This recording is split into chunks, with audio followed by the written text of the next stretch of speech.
Hello दोस्तों, स्वागत है आप सभी का आपके अपने YouTube channel AK for study में। तो फ्रेंड्स, इस वीडियो में मैं आप सभी के लिए कक्षा 9 मैथमेटिक्स मॉडल सेट 2 का सॉल्यूशन बताएंगे। तो दोस्तों, इससे पहले हम लोग सेट 1 क्लास 9 मैथमेटिक्स का सॉल्यूशन देख चुके हैं। यदि उस वीडियो को अभी तक नहीं देखे तो उस वीडियो को देखने के लिए इस वीडियो के डिस्क्रिप्शन बॉक्स पर उस वीडियो का लिंक मिल जाएगा। पहले इस वीडियो को देख लीजिएगा, उसके बाद उस वीडियो को देखिएगा तो चैनल के प्ले पर भी मिल जाएगा। तो चलिए दोस्तों, इस वीडियो को शुरू करेंगे। इस वीडियो को शुरू करने से पहले आप सभी से मेरा रिक्वेस्ट रहेगा, चैनल पर नए हो तो प्लीज़ चैनल को सब्सक्राइब करके इस वीडियो को एक लाइक जरूर कर दीजिएगा। और हमारे टेलीग्राम चैनल से नहीं जुड़े हैं तो टेलीग्राम चैनल तथा व्हाट्सएप ग्रुप दोनों जगह पर आप सभी का वेलकम है, वहाँ पर जरूर जुड़ जाएगा हर छोटे बड़े अपडेट सबसे पहले पाने के लिए। तो चलिए दोस्तों, आज की इस वीडियो को शुरू करते हैं। देखिए, हम लोग जो मॉडल सेट पढ़ रहे हैं दोस्तों, आप मॉडल सेट का सॉल्यूशन देखेंगे वो आपके लिए JCERT के द्वारा जारी किया गया है, जो कि काफ़ी ज़्यादा इम्पोर्टेंट है। और आप सभी के फर्स्ट बोर्ड एग्जाम को देखते हुए इन सारे मॉडल क्वेश्चन का सॉल्यूशन देखकर जाना बहुत ज़्यादा ज़रूरी है, क्योंकि इस पर जो सारा सवाल आया है, जो सारा क्वेश्चन आया है दोस्तों, इसी में से आपका एग्जाम में क्वेश्चन बनेगा और इसी में से आपका एग्जाम में चार चांद लगने वाला। तो सभी मेरा क्लास 9 वाले छात्र छात्राओं से और दोस्तों से निवेदन रहेगा, इस वीडियो को शुरू से लेकर अंत तक वीडियो में बने रहिएगा, क्योंकि इस वीडियो में मैं आप सभी को पूरे डिटेल के साथ एकदम शॉर्ट मेथड में बताएंगे कि इस प्रकार के सवाल को, जो कि क्लास 9 के मैथमेटिक्स का है, उसे आप कैसे आसानी से हल कर सकते हैं, बहुत ही कम टाइम में बना सकते हैं, क्योंकि आप सभी का एग्जाम में इसी टाइप का क्वेश्चन आने वाला है। तो इससे पहले सेट 1 बना दिए। सेट 1 को काफ़ी ज़्यादा विद्यार्थियों ने देख चुके हैं, यदि नहीं देखे तो इस वीडियो को देखने के बाद सेट 1 को भी जरूर देख लीजिएगा। तो चलिए दोस्तों, आज की इस वीडियो को शुरू करते हैं। तो देखिए, क्वेश्चन पर डायरेक्ट आते हैं। सारे कुछ निर्देश आपको ऑलरेडी पता है दोस्तों, आप लोग सेट 1 देख चुके हैं। तो चलिए, फर्स्ट क्वेश्चन देखिएगा कि निम्नलिखित में से कौन अभाज्य संख्या है। तो अभाज्य संख्या के बारे में पूछा है दोस्तों। तो चलिए, आप लोग भाज्य संख्या और अभाज्य दोनों के बारे में जान लीजिए। तो देखिए, भाज्य संख्या वैसी संख्या है जो स्वयं एक, तो स्वयं के अलावा एक और किसी अन्य संख्या से भी भाग लेके उसे भाज्य संख्या कहते हैं। लेकिन वैसी संख्या है जो एक तथा स्वयं के अलावा किसी और संख्या से भाग पूरा पूरी ना लगे, उसे अभाज्य संख्या कहते हैं। तो अभाज्य संख्या पूछा है। तो देखिए, एक तो यहाँ पर ना तो अभाज्य है ना भाज्य है, 0 तो होगा नहीं। 4 तो भाज्य संख्या, क्योंकि 1 से भी लगता है, 4 से भी लगता है, वो 2 से भी लगता है। लेकिन यहाँ पर जो 2 है दोस्तों, ये अभाज्य संख्या हो जाएगा। तो ऑप्शन नंबर है इसके लिए करेक्ट हो जाएगा। चलिए, नेक्स्ट सवाल देखिएगा। दो पूर्णांकों का गुणनफल हमेशा होता है। तो दो पूर्णांकों का गुणनफल हमेशा पूर्णांक ही होगा, ऑप्शन सी, इसे याद रखिएगा। तो चलिए, और सारे के सारे प्रश्नों का उत्तर आप लोग नोट डाउन कर लीजिएगा दोस्तों, और इन सारे प्रश्नों को आप लोग दिमाग में रखिएगा, क्योंकि इसी में से आपका क्वेश्चन एग्जाम में मिलेगा हूबहू। क्योंकि आप सभी का जानते हैं दोस्तों, मॉडल क्वेश्चन पेपर से बहुत ज़्यादा क्वेश्चन लड़ता है एग्जाम में। तो इस बात को ध्यान रखिएगा, और इस बात को एग्जाम देने के बाद ही आपको पता चलेगा, ताकि बाद में ना पछताना पड़े। इससे पहले ही आप लोग तैयारी कर लीजिए। मॉडल क्वेश्चन के सारे मॉडल सेट जितना भी अभी तक जारी किया और जारी करने वाला है, सारे के सारे मॉडल क्वेश्चन को खा लेना है। तो चलिए दोस्तों, क्वेश्चन नंबर 3 को देखिएगा। पाई किस प्रकार की संख्या है। तो देखिए, पाई ना तो प्राकृतिक संख्या है, पूर्ण संख्या, देखिए प्रमेय संख्या, इनमें से कोई नहीं। तो देखिए, पाई किस प्रकार का संख्या है दोस्तों। पाई जो है, ये पाई का जो एक्चुअल में वैल्यू होता है वो 3.14 डॉट डॉट चलते रहता है। तो इसलिए पाई जो है एक अपरिमेय संख्या है, परिमेय संख्या नहीं होगा दोस्तों। तो यहाँ पर ऑप्शन जो हो जाएगा, इनमें से कोई नहीं, ऑप्शन डी, इसे याद रखिएगा। तो चलिए, नेक्स्ट सवाल देखिएगा। वास्तविक संख्या है। तो वास्तविक संख्या, परिमेय संख्या और अपरिमेय संख्या दोनों को वास्तविक संख्या कहा जाता है, रियल नंबर, क्योंकि इसमें 0 भी होता है, माइनस वाला भी होता है और पॉजिटिव दोनों होता है दोस्तों। तो इसीलिए वास्तविक संख्या हम लोग किसको कहेंगे, परिमेय संख्या और अपरिमेय संख्या, इसके अंतर्गत दोनों आ जाएगा, ए तथा बी दोनों हो जाएगा, ऑप्शन सी। नेक्स्ट सवाल देखिएगा। 2 तथा 3 के बीच निम्न में से कौन सी परिमेय संख्या होगी। आपके पास 4 ऑप्शन है। देखिए दोस्तों, पाई है, √3 है, और उसके बाद और आपको 2 ऑप्शन दिया है, 5/3 और 5/2। तो देखिए, 2 तथा 3 के बीच जब भी इस टाइप का सवाल रहेगा, कैसे बनाइएगा। तो पहले 2 + 3 कीजिएगा, उसको देखिए 2 को संख्या है ना, तो उसको 2 से डिवाइड कर दीजिए, तो 5/2 हो जाएगा, यानी कि 2.5, यानी कि 5/2 इसका परिमेय संख्या को क्या निकल गया, 5/2, ऑप्शन नंबर डी हो जाएगा इसके लिए करेक्ट। चलिए, नेक्स्ट सवाल देखिएगा। क्वेश्चन नंबर 6, 2 पर पावर -3, इसको कैसे हल कीजिएगा दोस्तों। 2 पर पावर -3, तो देखिए इसको हम लोग क्या लिख सकते हैं, 1/2 पर पावर 3 लिख सकते हैं, जब पावर नीचे आ जाएगा। और इसको जब हल करेंगे 1/2 पर पावर 3, यानी कि 2, अगर यहाँ पर 2 जो है वो 3 बार है, यानी कि इसको हल करेंगे तो 8 हो जाएगा, 1/8। तो इसका कौन सा ऑप्शन हो जाएगा, ऑप्शन नंबर सी, 1/8। चलिए नेक्स्ट सवाल देखिएगा, इनमें से कौन एक बहुपद है। देखिए बहुपद जिसमें जो कि बहुपद किस फॉर्म में होता है दोस्तों, a x square plus b x plus C equal to 0, इस फॉर्म में बहुपद होता है। और उसके साथ चर के साथ अचर, मतलब अचर अचर दोनों होना चाहिए। तो देखिए यहाँ पर एक दिया है 2x square plus 3x minus 1, यहाँ पर पूछा गया 2x plus 3x plus 4x, यहाँ पर ये तो होगा नहीं, ये भी नहीं होगा दोस्तों। अब बचा ये दोनों ऑप्शन में से, तो देखिए यहाँ पर 2x पर पावर 5 प्लस 3x पर पावर 4 और 4x, यहाँ पर देखिए एक क्या दे दिया दोस्तों, यहाँ पर माइनस में, यानी कि एक ही को पावर में पूछा है। तो देखिए द्विघात बहुपद हम लोग जानते हैं जिसमें दो घात रहता है, और यहाँ पर देखिए ये बहुपद में नहीं आते दोस्तों, बहुपद में द्विघात बहुपद त्रिघात और एक रेखिक बहु, तो यहाँ पर ऑप्शन नंबर 1 करेक्ट हो जाएगा दोस्तों इसके लिए। चलिए नेक्स्ट सवाल देखिएगा, नेक्स्ट सवाल आपके लिए आ रहा है, निम्न में से किस बहुपद का एक शून्यक 2 है। तो देखिए बहुपद का शून्यक, तो सबसे पहले इसको हल कीजिएगा कैसे, x प्लस 2 को हल कीजिएगा, x प्लस 2 इक्वल टू 0, तो शून्यक क्या निकल गया, x माइनस 2, ये तो होगा नहीं। नेक्स्ट इसको हल कीजिएगा, x माइनस 2 इक्वल टू 0, तो x बराबर क्या हो जाएगा 2, यानी कि किसका बहुपद 2 निकल गया, ऑप्शन बी करेक्ट हो जाएगा। नेक्स्ट सवाल, बहुपद x square minus 3x cube minus 5x का घात है। तो देखिए इसका घात पूछा है, तो घात जब भी पूछेगा दोस्तों तो याद रखिएगा जो मैक्सिमम पावर होता है, जो मैक्सिमम घात उसी को लिया जाता है। तो मैक्सिमम घात इसमें क्या दिया हुआ है, तो x पर पावर 3, यानी कि 3 हो जाएगा मैक्सिमम घात, यही घातों की संख्या, ऑप्शन डी हो जाएगा। चलिए नेक्स्ट सवाल देखिएगा, क्वेश्चन नंबर 10, यदि P x equal to 5x square minus 2x plus 7, तो P1 का मान क्या होगा। तो देखिए पी एक्स का मान दिया है, इसकी जगह x का वैल्यू रखेंगे तो 5 और x का वैल्यू रखेंगे 1 स्क्वायर माइनस 2 इंटू 1 प्लस 7। जैसे इसको हल करेंगे तो ये 5 हो जाएगा माइनस 2 प्लस 7, यानी कि 7 और 5 क्या हो जाएगा 12 माइनस 2 इक्वल टू 10 हो जाएगा दोस्तों। इसका आंसर क्या हो जाएगा 10, कौन सा ऑप्शन। तो देखिए यहाँ पर जो इसका ऑप्शन हो जाएगा ऑप्शन नंबर ए, इसका करेक्ट हो जाएगा। नेक्स्ट सवाल देखिएगा, 2x cube minus 5x square minus 2x plus 5 में x पर पावर 4 का गुणांक पूछा है। तो देखिए x पर पावर 4 का गुणांक बहुत ही बेहद इंपॉर्टेंट और बहुत ही आसान सवाल है। तो देखिए यहाँ पर जो क्वेश्चन है दोस्तों x पर पावर 4 का गुणांक, तो ये जो क्वेश्चन है इसमें शायद क्वेश्चन में मिस्टेक किया है, क्योंकि कहीं पर x पर पावर 4 का गुणांक है ये नहीं, x पर पावर 4 है ये नहीं, तो ये सवाल आपका रॉन्ग है। शायद क्वेश्चन जो प्रिंट या क्वेश्चन बनाने में मिस्टेक किया, टाइपिंग मिस्टेक है, तो इसे आप लोग देख लीजिएगा दोस्तों। क्वेश्चन नंबर 12 देखिएगा, यदि किसी बहुपद P x equal to x square plus x minus 2 को x प्लस 2 से विभाजित किया जाता है तो शेषफल क्या होगा। तो देखिए शेषफल निकालने के लिए क्या करेंगे, x प्लस 2 से ये पूरा पूरी भाग लग जाता है, तो x इक्वल टू क्या होगा -2। तो चलिए यहाँ पर -2 रख के देखते हैं कि क्या शेषफल आ रहा है।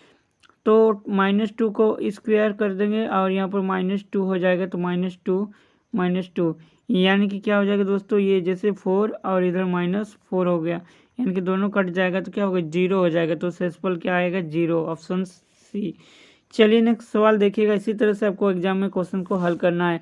X square minus 9x plus के का एक गुणनखंड x माइनस 1 है, तो के का मान क्या होगा। तो देखिए गुणनखंड क्या दिया है, x माइनस 1 इक्वल टू 0 कर सकते थे, x इक्वल टू 1, यानी कि x का वैल्यू 1 पुट करके देखेंगे तो के का मान ऑलरेडी निकल जाएगा। तो देखिए x square minus 9x plus के इक्वल टू 0 लिख सकते हैं। अब देखिए x की जगह में 1 पुट कीजिए, 1 माइनस 1 एक्स के जगह में, फिर के इक्वल टू 0 हो जाएगा। अब देखिए 1 माइनस 9 प्लस के इक्वल टू 0, अब लिख सकते हैं के इक्वल टू -9 -8 इधर होता तो उधर चला गया +8 हो गया, के का वैल्यू क्या आ जाएगा 8, ऑप्शन बी इसका करेक्ट हो जाएगा। तो चलिए नेक्स्ट सवाल देखिएगा, x square minus x minus 6 का गुणनखंड है, तो गुणनखंड कैसे किया जाता है दोस्तों, x square minus x minus 6, देखिए 6 को इस तरह से इसका एलसीएम लेके तोड़ना है इस फॉर्म में, ताकि देखिए यहाँ पर जो घटाने पर -x हो जाना चाहिए, गुना करने पर 6x स्क्वायर होना चाहिए। तो इस प्रकार से देखिए x square minus x minus 6 को जैसे हल करेंगे तो एक्स स्क्वायर -3x और प्लस 2x -6, देखिए ये दोनों को जब भी हल करेंगे तो -x होगा, गुना करेंगे तो -6x स्क्वायर हो जाएगा। अब इस प्रकार से x कॉमन ले लेंगे तो x माइनस एक्स 3 ब्रैकेट में हो गया +2 और x -3 हो गया। अब ये दोनों में से एगो x -3 हम लोग ले लिए और x और +2 तो ये दोनों में से एगो ले लिए, तो यानी कि x -3 और इंटू x +2 हो जाएगा। तो देखिए कौन सा ऑप्शन है, x -3 इंटू एक्स प्लस 2, तो देखिए x -3 into x plus 2, option D इसका करेक्ट हो जाएगा। तो चलिए नेक्स्ट सवाल देखिएगा दोस्तों, नेक्स्ट सवाल आ रहा है आपको, जो कि एक कार्तीय तल पर आधारित है। ग्राफ वाला क्वेश्चन देखिए, आकृति को देखकर निम्नलिखित प्रश्नों के उत्तर दीजिए। तो चलिए इस प्रकार के क्वेश्चन को आप लोग करने में बहुत मजा आएगा दोस्तों, बहुत ही इंपॉर्टेंट है, थोड़ा सा ध्यान देकर इसको समझना है। देखिए बिंदु एल का निर्देशांक क्या है, तो निर्देशांक पूछा है किसका, बिंदु एल का। एक मिनट दोस्तों, पीडीएफ थोड़ा आगे पीछे हो जाता है, इसके लिए सॉरी। तो देखिए बिंदु एल का पूछा, तो एल कहाँ है, तो एल को पहले फाइंड कीजिए। देखिए एल यहाँ पर है, तो जब भी निर्देशांक पूछेगा याद रखिएगा सबसे पहले एक्स वाला को लिखा जाता है, एक्स कोऑर्डिनेट को, उसके बाद वाई को। तो देखिए एक्स का वैल्यू यानी कि इधर से लिया जाएगा, यहाँ पर एक्स का वैल्यू है, तो यहाँ पर जो वैल्यू आएगा -5, वाई का वैल्यू क्या होगा -4, तो माइनस का 5, -4। तो चलिए देखिए -5, -4 ऑप्शन सी हो जाएगा।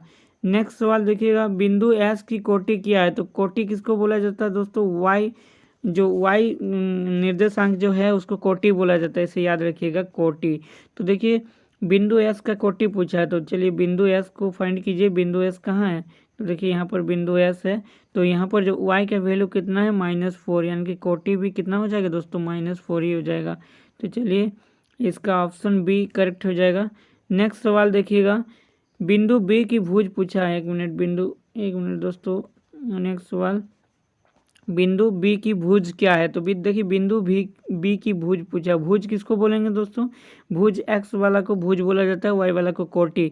तो देखिए बिंदु बी, तो देखिए बी का एक्स का वैल्यू क्या है 4, तो इसका भुज क्या हो जाएगा 4 हो जाएगा। तो देखिए बिंदु एस की कोटि बिंदु बी की भुज क्या हो जाएगा 4 हो जाएगा, ऑप्शन डी हो जाएगा। तो चलिए नेक्स्ट सवाल देखिएगा, क्वेश्चन नंबर 18, निर्देशांक 3, -4 द्वारा पहचाना गया बिंदु क्या है, यानी कि 3, -4, एक्स का वैल्यू 3, वाई का वैल्यू -4। तो देखिए एक्स का वैल्यू 3 लेना है, वाई का वैल्यू -4। तो देखिए यहाँ पर कौन सा बिंदु हो जाएगा, बिंदु एस है, एस पर ऐसा है, तो बिंदु इसके लिए कौन सा हो जाएगा, बिंदु एस हो जाएगा, ऑप्शन ऑप्शन बी।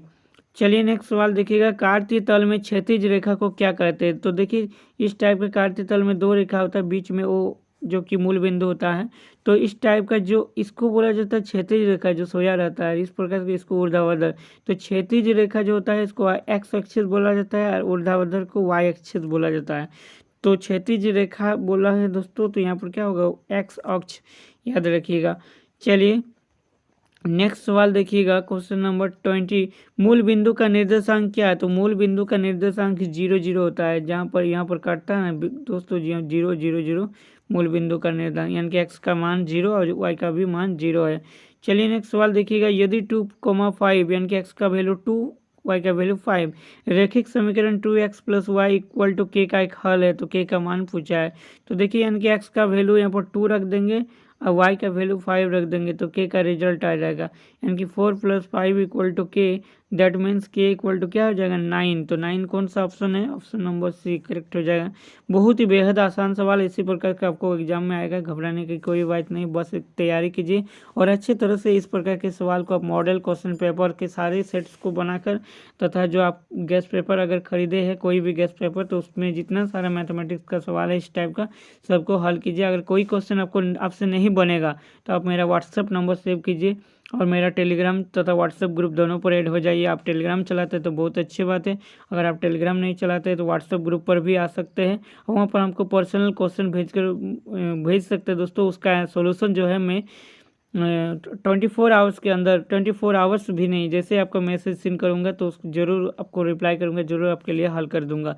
तो चलिए देखिए, अब किसी भी प्रकार कोई भी डाउट रहेगा तो आप मुझे बेझिझक कमेंट में तथा आप डायरेक्ट हमसे व्हाट्सएप के थ्रू से, कॉल के थ्रू से पूछ सकते हैं। मेरा नंबर आप सभी को व्हाट्सएप ग्रुप में मिल जाएगा। 2 चर वाले रैखिक समीकरण का मानक रूप क्या है, तो देखिए 2 चर वाले रैखिक समीकरण का मानक रूप किसे हम लोग कहेंगे, तो देखिए रैखिक समीकरण का जो मानक रूप होता है ax + by + c इस फॉर्म में होता है, तो इसका जो चर वाले रैखिक समीकरण मानक रूप ये हो जाएगा, ऑप्शन बी करेक्ट हो जाएगा। तो चलिए नेक्स्ट सवाल, इसे आप लोग याद, एक मिनट दोस्तों, नेक्स्ट सवाल हम लोग देखेंगे। थोड़ा सा पीडीएफ इधर उधर हो जाता है क्योंकि इस तरह से ही करने में थोड़ा सा दिक्कत हो रहा है दोस्तों, थोड़ा सा मैनेज कर लीजिएगा।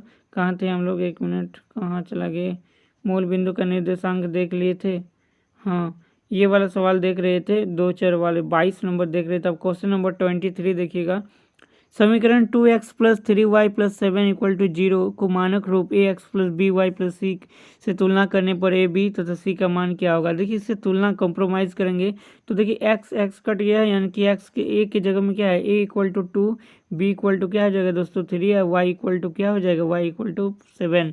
तो देखिए 2 3 7, 2 3 7 किस में है, देखिए 2 3 माइनस 7, ये तो होगा नहीं, 2 3 7, जी हाँ दोस्तों ऑप्शन सी हो जाएगा करेक्ट। तो चलिए नेक्स्ट सवाल देखिएगा, एक मिनट दोस्तों, नेक्स्ट सवाल यहाँ पर देख सकते हैं। नेक्स्ट सवाल क्या है, x equal to 2 y equal to 4 निम्नलिखित में से किस रैखिक समीकरण का हल है। तो सब में वैल्यू पुट करके देखिएगा, इधर लेफ्ट साइड वाला अगर राइट साइड से मैच कर गया तो वो हो जाएगा उसका मतलब उस रैखिक समीकरण का हल है। तो पहले वाला को चेक करेंगे तो देखिए 2 + 4 करेंगे तो 6 हो रहा है, जबकि यहाँ 7 है, तो हो नहीं रहा है, इसका हल नहीं है। इसको देखेंगे 3 × 2 करेंगे प्लस 4 करेंगे, यानी कि यहाँ 6 + 10, ये भी नहीं है। चलिए नेक्स्ट इसी प्रकार से इसको एग्जाम में चेक कर लेना है, बनाना है। 2 + 3 × 4 करेंगे तो ये तो होगा ही नहीं। नेक्स्ट इसको चेक किया जाए तो देखिए 2 + 2 × 4 करेंगे तो जी हाँ दोस्तों ये 10 हो रहा है, तो ये ऑप्शन डी बिल्कुल इसी का हल है ये। तो देखिए नेक्स्ट सवाल देखिएगा, रैखिक समीकरण 4x - 6y = 8 का एक हल है। तो जब भी इस प्रकार के सवाल पूछा जाएगा तो इसको कैसे बनाया जाता है दोस्तों, 4x - 6y = 8 है। तो देखिए इसको हल करने के लिए एक हल पूछा है कि कौन सा होगा, तो इसमें x और y का मान जो दिया है ना, इसको पुट करके देखेंगे 8 के बराबर कौन ला देता है, वही होगा इसका हल। तो ये सबसे बेटर तरीका है, क्योंकि सबको जांच करके ही आप लोग देखिए 4 × 12 - 6 × 18, यानी कि ये तो होगा नहीं, ऑप्शन ए छँटा गया। इसके बाद फटाफट इसको चेक कर लेते हैं, -6 × 2 यानी कि 5 × 20 - 12 यानी कि 8 हो रहा है। जी हाँ दोस्तों, ये ऑप्शन बी करेक्ट हो जाएगा और आगे चेक करने का जरूरत ही नहीं है।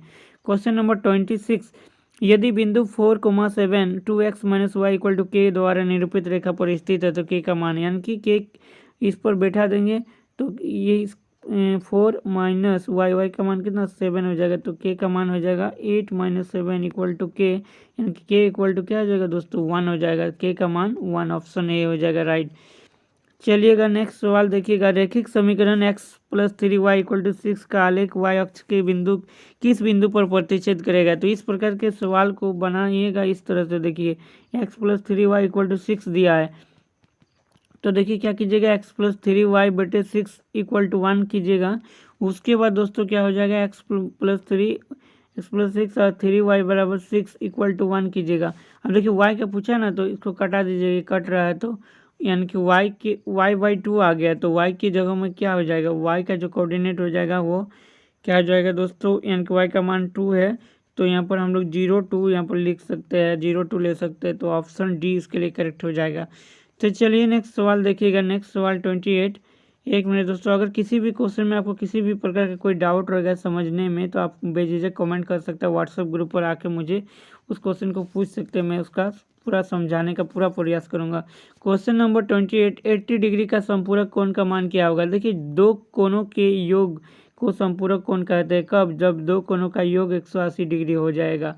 तो देखिए संपूरक कोण उसी को कहते हैं, तो एक कोण का मान 80 डिग्री दिया है, तो दूसरा कोण तो क्या हो जाएगा, 180 में से 80 माइनस कर देंगे तो क्या निकल जाएगा दोस्तों 100 डिग्री, यानी कि ऑप्शन बी करेक्ट हो जाएगा।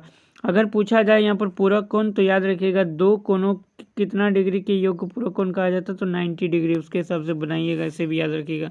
ये सेट 1 में था। नेक्स्ट सवाल यहाँ पर देखिएगा, नेक्स्ट सवाल क्या आया है दोस्तों, वह कोण जो 0 डिग्री से अधिक तथा 90 डिग्री से कम क्या कहलाता है, तो वह न्यून कोण कहलाता है। 90 डिग्री के कोण को समकोण कहते हैं, या 90 डिग्री से ज़्यादा को अधिक कोण कहते हैं, याद रखिएगा इसे भी। चलिए नेक्स्ट सवाल देखिएगा, क्वेश्चन नंबर 30, उस कोण की माप क्या है जो संपूरक कोण का 2 गुना है। तो देखिए संपूरक कोण का 2 गुना, तो जब भी पूछा जाएगा दोस्तों तो उस कोण की माप क्या है जो संपूरक कोण का 2 गुना, तो हम लोग संपूरक कोण किसको बोलते हैं, θ1 + θ2, मतलब दो कोणों के 180 डिग्री के योग को ही संपूरक बोला जाता है।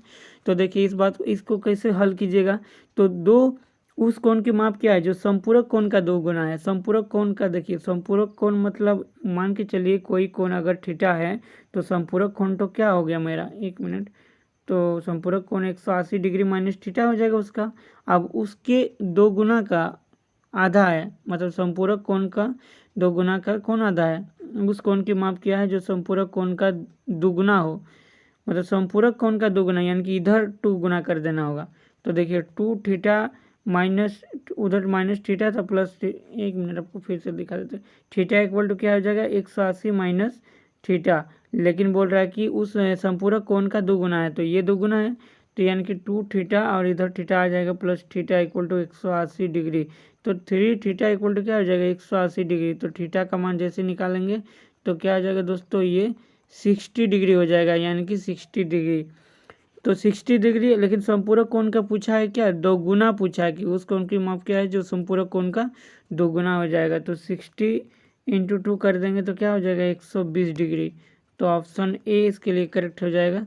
तो चलिए नेक्स्ट सवाल देखिएगा, एक मिनट, नेक्स्ट सवाल को कैसे हल कीजिएगा।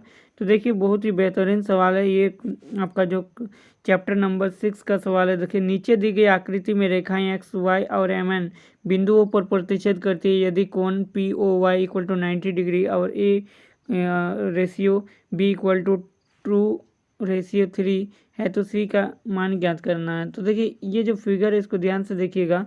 तो सबसे पहले हम लोग को देखिए इस सी का मान पूछा है ना, तो इस सी के मान को हल करने के लिए क्या करेंगे, पहले ए और बी का मान तो हम लोग यहाँ से बी का मान पता कर लेंगे। अगर बी का मान पता चल जाता है तो संगत कोण से हम लोग निकाल सकते हैं। तो कैसे करेंगे, तो देखिए a plus b plus 90 degree equal to 180 degree लिख सकते हैं। जी हाँ बिल्कुल। अब क्या करेंगे, ए का मान यहाँ पर देखिए 2 दिया है, 2 रेशियो, तो इसको 2x मान लिए कुछ देर के लिए। यहाँ पर b दिया है ना, b का मान 3 रेशियो दिया था तो 3x मान लिए, प्लस 90 इक्वल टू क्या करेंगे 180 डिग्री कर सकते हैं। जी हाँ बिल्कुल। अब देखिए 5x प्लस 90 इक्वल टू क्या कर देंगे 180 डिग्री दोस्तों। अब क्या हो जाएगा 5x बराबर 180 डिग्री माइनस 90 डिग्री, यानी कि 5x बराबर क्या हो जाएगा 90 डिग्री हो जाएगा, और x बराबर क्या करेंगे 90/5 करेंगे तो ये हो जाएगा 18 डिग्री, मतलब x का मान, तो x का मान 18 डिग्री। और हम लोग के पास a इक्वल टू 2x है और b इक्वल टू क्या है दोस्तों 3x है। तो एक x का मान अगर 18 डिग्री है तो 3x का मान क्या हो जाएगा 18 से 54 डिग्री, यानी कि b का मान निकल गया दोस्तों। b का मान कितना आ गया, देखिए ये वाला b जो है यहाँ पर 54 डिग्री आ गया। तब इससे निकाल सकते हैं, देखिए b plus C equal to 180 degree संगत कोण के योग से लिख सकते हैं। b का मान 54 डिग्री है प्लस सी इक्वल टू क्या हो जाएगा 180 डिग्री कर सकते हैं। अब c का मान निकाल देंगे तो 180 डिग्री माइनस 54 डिग्री करेंगे तो इससे क्या निकल जाएगा 126 डिग्री। जी हाँ दोस्तों 126 डिग्री इसका आंसर हो जाएगा। ऑप्शन नंबर कौन सा, ऑप्शन नंबर डी, यहाँ पर ऑप्शन डी हो जाएगा। चलिए नेक्स्ट सवाल देखिए, क्वेश्चन नंबर 32, नीचे दी गई आकृति में यदि ए बी समानांतर सी डी समानांतर ई एफ और Y ratio Z equal to 3:7 तो एक्स का मान ज्ञात कीजिए। जब इस टाइप के क्वेश्चन को आप लोग हल कीजिएगा दोस्तों, एक मिनट, पीडीएफ बार बार इस तरह का क्यों हो जाता पता नहीं, एक मिनट दोस्तों, सॉरी, पीडीएफ थोड़ा सा जूम आउट होकर इस तरह हो रहा है। तो चलिए देखिए ये जो क्वेश्चन है दोस्तों 32, इसका आंसर हम बता देते हैं। इसको आप लोग हल करके निकाल लीजिएगा। समानांतर कोण के एकांतर को, समानांतर रेखा के एकांतर कोण इक्वल होते हैं, इस नियम से आप लोग इसको हल कीजिएगा जब, तो आपको एक्स का वैल्यू कितना आएगा वो 126। इसे आप लोग हल करके एक बार जरूर देख लीजिएगा, इतना ही आंसर आएगा, और इस आंसर को आप लोग नोट डाउन करके रखिएगा। तो चलिए नेक्स्ट सवाल देखिएगा, त्रिभुज के तीनों कोणों का अनुपात 1:3:5 1:3:5 हो तो सबसे बड़े कोण का मान कितना होगा। तो हम लोग जानते हैं त्रिभुज के तीनों कोणों का योग कितना होता है 180 डिग्री, यानी कि 1x plus 3x plus 5x बराबर क्या आ जाएगा दोस्तों 180 डिग्री। अब देखिए x का मान निकालेंगे 3 1 4 9x बराबर क्या हो जाएगा 180 डिग्री, तो x का मान क्या हो जाएगा 20 डिग्री। तो अब देखिए 5x सबसे बड़ा कोण क्या होगा 5x, तो 5 × 20 कर देंगे तो क्या निकल जाएगा 20×5 100 डिग्री हो जाएगा। कितना होगा, चलिए कौन सा ऑप्शन है, बार बार ऐसा क्यों हो रहा है यार। चलिए यहाँ पर आ रहा ऑप्शन आपके लिए, हाँ इसका देखिए 100 डिग्री निकला था ना, कौन सा ऑप्शन है, ऑप्शन नंबर ए इसका करेक्ट हो जाएगा। चलिए नेक्स्ट सवाल देखिएगा, यहाँ पर क्वेश्चन नंबर 36 और 37 39, यहाँ पर देखिए कौन सा क्वेश्चन था, पीडीएफ आगे पीछे हो रहा है थोड़ा सा। देखिए नेक्स्ट सवाल यहाँ पर आया है, क्वेश्चन नंबर 34, किसी त्रिभुज में अधिक से अधिक कितने न्यून कोण हो सकते हैं? तो किसी भी त्रिभुज में अधिक से अधिक 3 न्यून कोण हो सकते हैं, क्योंकि देखिए समबाहु त्रिभुज में क्या होता है, प्रत्येक कोण 60 डिग्री का होता है, जो कि तीनों के तीनों न्यून कोण है। लेकिन अगर वहीं एक समकोण त्रिभुज की बात किया जाए तो इसमें एक समकोण होता है, बाकी 2 न्यून कोण होता है। यानी कि किसी भी त्रिभुज में अधिक से अधिक 3 से ज़्यादा नहीं होगा। 3 से कम अगर हो जाएगा तो वो 180 डिग्री को मेंशन नहीं करेगा, जिससे वो त्रिभुज नहीं कहलाएगा। तो 34 का आंसर 3 ऑप्शन बी से याद रखिएगा। चलिए नेक्स्ट सवाल क्वेश्चन नंबर 35, जो कि इस टाइप का क्वेश्चन है, लेकिन इस क्वेश्चन में आप लोग देखिएगा ध्यान से कि ये क्वेश्चन जो है दोस्तों ये टाइपिंग मिस्टेक है। आई थिंक ये क्वेश्चन रॉन्ग है, मुझे कुछ समझ में नहीं आ रहा, तो इसलिए इसको स्किप कर रहे हैं। तो चलिए नेक्स्ट सवाल, पता नहीं ऐसा क्यों कर रहा है बोर्ड वाला जब क्वेश्चन बना रहा था। तो अब नेक्स्ट सवाल जो कि है 36, देखिए इसमें भी क्या कुछ पता चल रहा है तो बताइएगा इसको कमेंट में ज़रा। यदि किसी स्टूडेंट को कुछ समझ में आ रहा है तो मुझे तो नहीं आया जहाँ तक, इसीलिए इसको भी स्किप करना पड़ रहा है। तो चलिए क्वेश्चन नंबर 37 देखिएगा दोस्तों, किसी त्रिभुज के बराबर कोणों की सम्मुख भुजाएं क्या होती है? तो बराबर होती है, बराबर नहीं होती है और समान होती है। तो किसी त्रिभुज के बराबर कोणों की सम्मुख भुजाएं भी क्या होती है दोस्तों? भुजाएं भी आपस में बराबर होती है। यानी कि देखिए इस टाइप का एक त्रिभुज है, यदि कोण यहाँ पर ए बी सी है, यदि कोण बी और कोण सी इक्वल है तो कोई जो इसके संगत कोण यानी कि ए सी और ए बी क्या होगा, ये दोनों भुजाएं भी संगत होंगे, मतलब बराबर होंगे।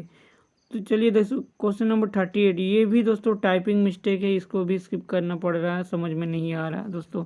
तो चलिए नेक्स्ट क्वेश्चन देखेंगे। नेक्स्ट क्वेश्चन आ रहा है आपके लिए, अब 2 ही क्वेश्चन इसमें बचा है, कुछ क्वेश्चन को स्किप करना पड़ा है, इसके लिए सॉरी, क्योंकि समझ में नहीं आ रहा, जिसके कारण से इसका सोल्यूशन कैसे किया जा सकता है। क्वेश्चन नंबर 39 देखिएगा, नीचे दी गई आकृति में एडी भुजा बीसी का लंब समद्विभाजक है। त्रिभुज एबीडी तथा त्रिभुज एसीडी सर्वागसम के किस नियम से सर्वागसम है? तो देखिए यहाँ पर एक त्रिभुज दिया हुआ है, इस फोटो को देख सकते हैं। इसमें बोला कि सर्वागसमता कैसे होगा, तो देखिए यहाँ पर एक एंगल जो कि राइट एंगल मैच कर रहा है। उसके बाद यहाँ पर एक साइड और एक साइड इधर का दोनों को समद्विभाजक कर रहा है, मतलब इसको आधा आधा पार्टों में बांट रहा है। तो एक देखिए क्या हो, एक एंगल मिला, एक साइड मिला। उसके बाद यहाँ पर देखिएगा बीच वाला क्या है, उभयनिष्ठ है, इधर का भी है इधर का भी है। तो यानी कि 2 साइड मिला और एक एंगल मिला, इसको क्या कहते हैं, साइड एंगल साइड के नियम से। तो ऑप्शन नंबर ए हो जाएगा यहाँ पर, सॉरी ऑप्शन नंबर सी हो जाएगा करेक्ट, साइड एंगल साइड नियम से।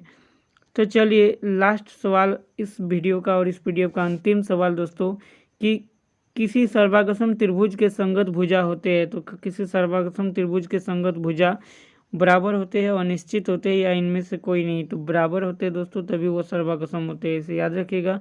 तो दोस्तों ये था क्लास 9 मॉडल सेट 1 का पूरे के पूरे 40 क्वेश्चन का सॉल्यूशन। इससे पहले ये दोस्तों हम लोग सेट 2 का सॉल्यूशन देखे, इससे पहले हम लोग सेट 1 का ऑलरेडी सॉल्यूशन देख चुके थे। तो यदि उन वीडियो को अभी तक उस वीडियो को नहीं देखे तो उस वीडियो को जरूर देख लीजिएगा। तो आई होप कि आप सभी को आज का ये वीडियो पसंद आया है, तो प्लीज़ इस वीडियो को एक लाइक कर दीजिएगा। तो दोस्तों ये था दोस्तों मॉडल क्वेश्चन सेट 2 का सॉल्यूशन क्लास 9 मैथमेटिक्स का। तो क्लास 9 वाले जितने भी छात्र छात्राएं अभी तक सेट 1 को नहीं देखे, तो इस वीडियो को देखने के बाद सेट 1 को देखने के लिए इस वीडियो के प्लेलिस्ट पर मिल जाएगा। तो इस वीडियो को डिस्क्रिप्शन बॉक्स पर, आई बटन पर, या फिर आपको स्क्रीन पर भी सजेस्ट हो रहा होगा, तो यहाँ से आप लोग क्लिक करके देख सकते हैं।